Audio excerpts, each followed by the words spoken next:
Friends, Hindi recorded channel में आप सभी का स्वागत है। दोस्तों, अपने इस चैनल के माध्यम से मेरी कोशिश रहती है कि हिंदी भाषा के अधिक से अधिक विषयों की जानकारी आप तक पहुंचा सकूं। उसी बात को ध्यान में रखते हुए मैं समय समय पर गद्यांशों और पद्यांशों की सप्रसंग व्याख्या पर भी आपके सामने चर्चा करती रहती हूँ। आज के अध्याय में भी हम कविता का भविष्य और साहित्य का उद्देश्य निबंध के गद्यांशों की व्याख्या पर चर्चा करेंगे। कविता का भविष्य जो ये निबंध है, यह लिखा गया महावीर प्रसाद द्विवेदी द्वारा और साहित्य का उद्देश्य के लेखक हैं मुंशी प्रेमचंद जी। तो चलिए दोस्तों, शुरू करते हैं अपना आज का अध्याय और मैं पढ़ने जा रही हूँ अपना पहला गद्यांश। कहते हैं कि कल्पना ही कवि का कार्य क्षेत्र है, सत्य नहीं, सौंदर्य है, ज्ञान नहीं, हृदय है, मस्तिष्क नहीं, भाव है, विवेक नहीं। और भावों की यह प्रधानता सिर्फ काव्य में ही नहीं मानी जाती, किंतु सभी ललित कथाओं में भावों का प्राधान्य माना जाता है। भावों के आविष्करण को कला कहते हैं, पर आप किसी भी कला को लीजिए, उसमें विशेषत्व प्राप्त करने के लिए एक विशेष शिक्षा की आवश्यकता होती है। जब तक उसका निर्दिष्ट ज्ञान नहीं होता, तब तक उसमें सफलता प्राप्त नहीं होती और ज्ञान के विकास से ही भावों का विकास होता है। तो दोस्तों, ये हमने अपना गद्यांश पढ़ा और जो ये पंक्तियां मैंने अभी पढ़ी हैं, ये महावीर प्रसाद द्विवेदी जी द्वारा रचित निबंध कविता का भविष्य से ली गई हैं और इसमें द्विवेदी जी ने खड़ी बोली के बल पर कविता के होते विकास पर अपनी आलोचनात्मक टिप्पणी दी है। अब हम इसकी व्याख्या जानते हैं। प्रस्तुत पंक्तियों में द्विवेदी जी कविता के क्षेत्र में कल्पना का महत्व समझाते हुए लिखते हैं कि कल्पना ही कवि का कार्य क्षेत्र है, सत्य नहीं, सौंदर्य है, ज्ञान नहीं, हृदय है, मस्तिष्क नहीं, भाव है, विवेक नहीं। और भावों की प्रधानता सिर्फ काव्य में ही देखने को मिलती है, लेकिन सभी ललित कलाओं जैसे मूर्ति कला, चित्रकला, संगीत कला, वास्तुकला, काव्य कला, इन सब में भी भावों का प्राधान्य रहता है। इसलिए भावों के आविष्कार को कविता कहा जाता है। दोस्तों, चाहे और किसी को भी कोई कला क्यों ना कहे, उसमें विशेष तत्व की प्राप्ति करने के लिए एक विशेष शिक्षा की आवश्यकता होती ही है। जब तक उसका पूर्ण ज्ञान नहीं होगा, तब तक उसमें सफलता प्राप्त नहीं की जा सकती। ज्ञान के विकास से ही भावों का विकास होता है और यह बात ना होती तो कवि अपने कार्यकाल में ही सबसे अच्छी कविता लिख डालते, यानी कि उनकी पहली कविता ये हो सकता है सबसे अच्छी कविता बन जाती।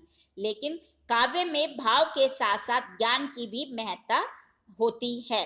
इटली के फल नामक प्रसिद्ध चित्रकार के सबसे उत्तम चित्र अपने बाल्यकाल में ही अंकित हुए होंगे, क्योंकि बाल्यकाल यानी कि बचपन में भावों का जितना प्राबल्य होता है उतना पूरी अवस्था में नहीं होता।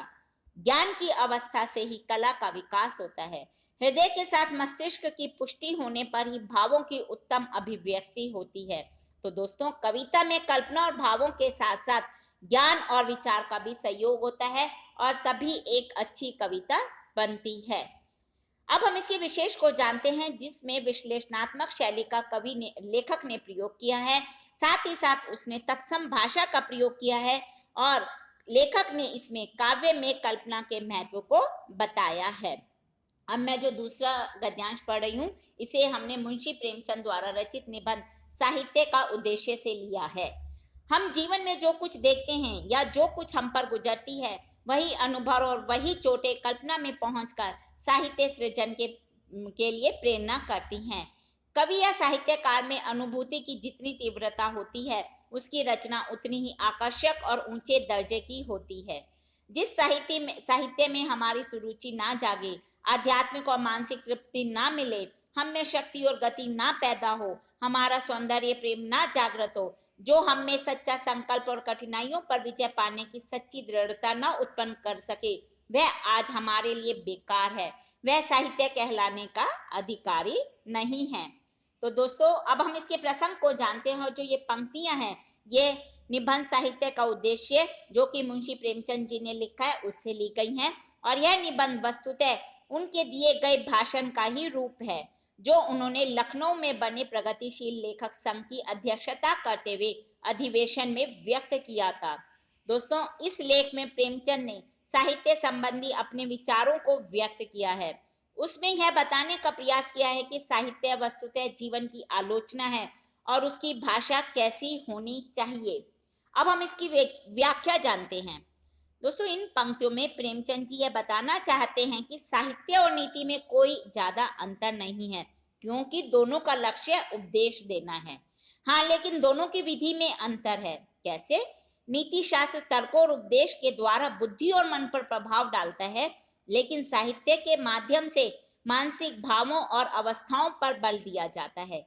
साहित्य में हम अपने जीवन में जो कुछ देखते हैं उसका अनुभव बटोर कर कल्पना के बल पर साहित्य सृजन करते हैं। यानी कि साहित्य की रचना करने के लिए हमें अपने जीवन का अनुभव और कल्पना, उसमें कल्पना को मिलाना होता है।